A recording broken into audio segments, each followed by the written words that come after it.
Most relationships don't fall apart because of one big mistake. They fall apart quietly, through tiny habits that feel harmless but slowly eat away at trust and connection. Research shows it's the small daily behaviors that predict long-term relationship failure, and surprisingly, most people don't even notice they're doing them. Today, we're exposing the subtle habits that quietly ruin relationships, so you can stop the damage before it becomes distance. Starting with the most destructive habit, avoiding hard conversations. Habit number 1, avoiding hard conversations. Have you ever stayed silent with someone you love, telling yourself, "I don't want to upset them"? However, later, you feel a strange distance creeping in. That silent kindness may feel safe, but it quietly destroys your relationship. The habit of avoiding hard conversations feels kind, peaceful, and mature, but it is one of the most damaging patterns couples develop. Research from relationship psychologist Dr. John Gottman shows that unresolved conflict and emotional withdrawal strongly predict relationship breakdown. In simple terms, what you don't say doesn't disappear. It piles up, turns into resentment, and shows up as distance, sarcasm, or emotional shutdown. Moreover, if you then try to speak but are too gentle, too understanding, too afraid to hurt someone's feelings, you're preventing them from growing. You hide what bothers you, you swallow what you should say, and in trying to be the good partner, you make both of your lives harder. No one can fix a problem they don't know exists. That's why hard conversations are needed. They give clarity, respect, and repair. If something hurts, name it. If something needs improvement, say it. Real kindness is not keeping the peace. Real kindness is having the courage to protect the relationship from slow decay. Have you ever avoided a difficult conversation and watched things get worse? Drop a comment on how you solve it then. Next, let's look at habit number 2, the subtle mindset that turns relationships into scoreboards. Habit number 2, keeping score. In all honesty, if your relationship feels like a competition, you've already lost.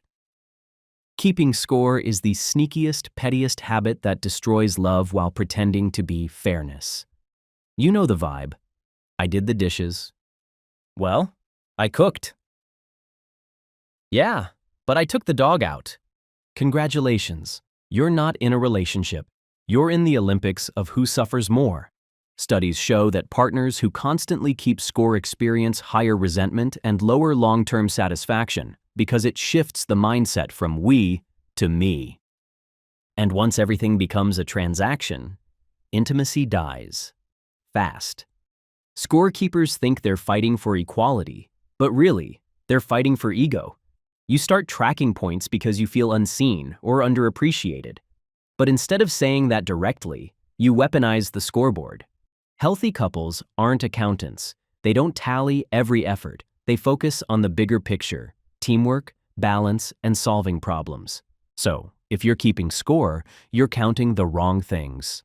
Count honesty, count effort, count how fast resentment grows when you treat your partner like a competitor.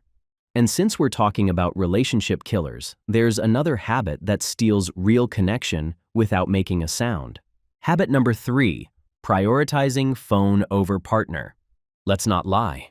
Most couples aren't losing intimacy because of betrayal. They're losing it because someone can't put down their damn phone. And yes, the numbers are embarrassing to say the least. 46% of adults say they feel unimportant when their partner uses a phone during conversations.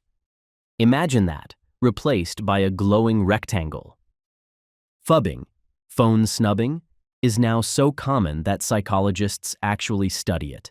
Research shows it leads to lower relationship satisfaction, lower self-esteem, and higher conflicts. And still, people defend it like, "I'm just checking something." No, you're not. You're avoiding presence. Your partner shouldn't have to compete with TikTok, Instagram, your notifications, or your imaginary online audience. If you give your best attention to strangers and leftover seconds to the person you love, congratulations, you're breaking the relationship without even cheating. Connection requires presence. And presence requires intentional effort like no screens during meals, phone-free wind-down time. Look at your partner when they talk. This way, you start paying attention again gradually and create a healthy connection. Before your brain wanders, this part will actually save you from 90% of pointless fights. The art of assuming rather than simply asking. Habit number 4, assuming instead of asking. Here's a fun fact. Humans are terrible mind readers, yet every couple acts like they've unlocked magical powers. Spoiler alert, you haven't. Assuming instead of asking is one of the fastest ways to create drama that didn't need to exist in the first place. Psychologists call this negative interpretation bias, and studies show that unhealthy couples misread neutral actions as negative 70% of the time. Translation: your partner says, "I'm fine," and your brain goes, "They obviously hate me." Meanwhile, they're literally just tired. These useless assumptions turn tiny misunderstandings into full-blown stories. And not even good stories, badly written ones where you're the victim, they're the villain, and nobody actually said anything out loud. Healthy couples don't assume. They clarify, they ask, they check in. They take 2 seconds to say, "Hey, what did you mean by that?" instead of writing a 12-chapter emotional novel in their heads. Always remember that asking prevents resentment. Assuming builds it. So, unless you genuinely have mind-reading powers, you don't. Stop guessing and start communicating. Because the next habit shows what happens when the emotional system shuts down completely. Habit number 5, emotional shutdown during conflict. During conflict, some people don't argue, talk, or explain. They freeze, they go silent, look blank, and walk away as if the conversation no longer exists. And this destroys relationships quietly and faster than yelling ever will. Why does it happen? Because conflict feels uncomfortable. Spoiler, it's supposed to. That's literally what makes it productive. But instead of sitting with that discomfort, some people mentally slam the door and vanish. Psychologists call this stonewalling, and it's one of the strongest predictors of breakup and divorce. Not because of the silence itself, but because of the message it sends. Emotional shutdown says, "Your feelings don't matter enough for me to stay present." It pushes the entire emotional burden onto the other person. They're left handling the pain, the confusion, and the responsibility for the relationship alone. Healthy couples don't run from conflict. They pause, regulate, communicate, and return to the conversation with clarity. They show up even when it's uncomfortable. That's how you make any relationship work if you want it for life. Not to forget, sometimes shutdown isn't intentional, especially for people with ADHD or other forms of neurodivergence. Rejection sensitivity, dysphoria, RSD, can make conflict feel like emotional danger, and the brain simply shuts down. If that's you, stop disappearing. Here, you can try a few tricks like saying, "I'm overwhelmed, I need a short pause." Set a return time such as 20 to 30 minutes so your partner knows you're coming back. A pause is healthy, vanishing is not. And speaking of emotional habits that hit harder, let's look at the final one. Criticizing the person, not behavior. There's a massive difference between saying, "You forgot to take out the trash," and "You're so lazy." One describes an action, the other attacks identity. And identity attacks are relationship poison. According to Gottman's longitudinal studies, criticism is one of the 4 horsemen that predict relational breakdown. People can correct behaviors, but personal attacks always stick.